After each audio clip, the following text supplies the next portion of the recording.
Welcome to The Explainer. Today we're digging into commentary from Sky News Australia about what they're calling an amazing political phenomenon, the incredible sudden surge in support for the One Nation Party. Okay, so let's just dive right in. The big question the commentators are trying to figure out is pretty straightforward. But the answer? Well, that's a whole lot more complex. Why is this party, after years of being on the political fringe, suddenly seeing this massive explosion in popularity? And to give you a sense of the skill we're talking about here, get this. The source reports that One Nation is averaging around 2,000 new members every 10 days. I mean, that is just a staggering rate of growth for any political party, period. Yeah, commentators aren't just calling this a little shift in the polls. They're describing it as something pretty much unprecedented in recent memory.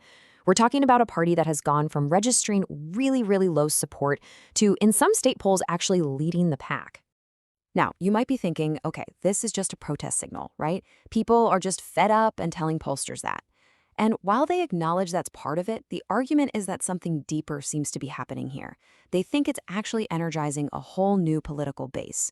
So let's break down the reasons they give. So the first major explanation they put on the table is this idea that the party's leader is simply a mirror reflecting what a growing number of people are already thinking and feeling. And this quote right here, it really gets to the absolute heart of their argument.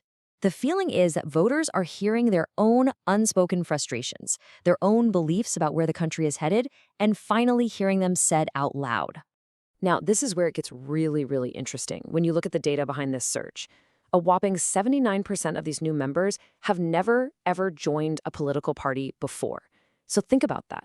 This isn't just about voters switching teams. This is about people who were completely on the sidelines of the political system now deciding to get in the game. And of course, this kind of support brings up a big clash of ideas.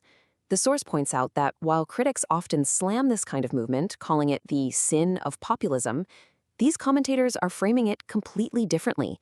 They see it as the very essence of democracy itself. And this perfectly illustrates the term at the core of their argument, vox populi. It's Latin for the voice of the people. You know, the idea that real political power flows from listening to the public and actually acting on what they want. All right, so the second major point they make kind of builds on this. It's not just about what people are feeling right now, but about the power of being consistent in a world that feels, well, pretty chaotic. According to this analysis, a huge factor here is that the message has stayed remarkably the same for over 27 years. So voters who hear warnings today about things like mass migration, they know it's the exact same thing she was saying decades ago. And the argument is that this consistency is really hitting home now because of recent, very public events. The commentator suggests that things like rising social tensions have left some Australians feeling like their country has fundamentally changed, and that's causing them to look for a voice that feels familiar. And that leads to this metaphor that was used in the source, which is just fantastic. It paints a picture of her not so much as a politician, but as a reliable, unchanging fixture, like the old family sofa. Something that's constant and familiar in a world that feels like it's changing way, way too fast. Okay, the third and final explanation they offer is a fascinating one. It's this idea that all the attacks on the party from what they call the establishment, well, they might actually be helping it. So the argument goes something like this. When mainstream politicians or media attack One Nation, supporters don't see it as a legitimate critique. Instead, it just makes them dig in their heels. It reinforces their belief that the party is on their side, fighting against a hostile system, and that actually attracts even more support. It's a cycle. So with this huge surge in members and poll numbers, the big question becomes, what happens next? Can all this momentum actually be sustained and turned into real political power?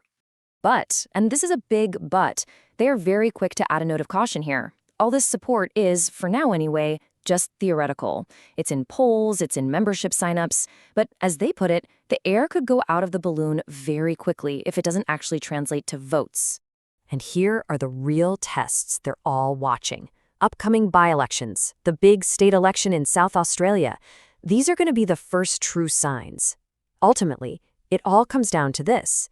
Can they turn these incredible poll numbers into actual seats in Parliament?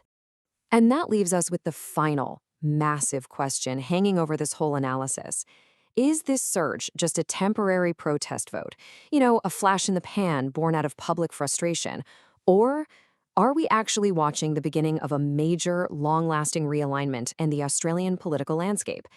I guess only time will tell.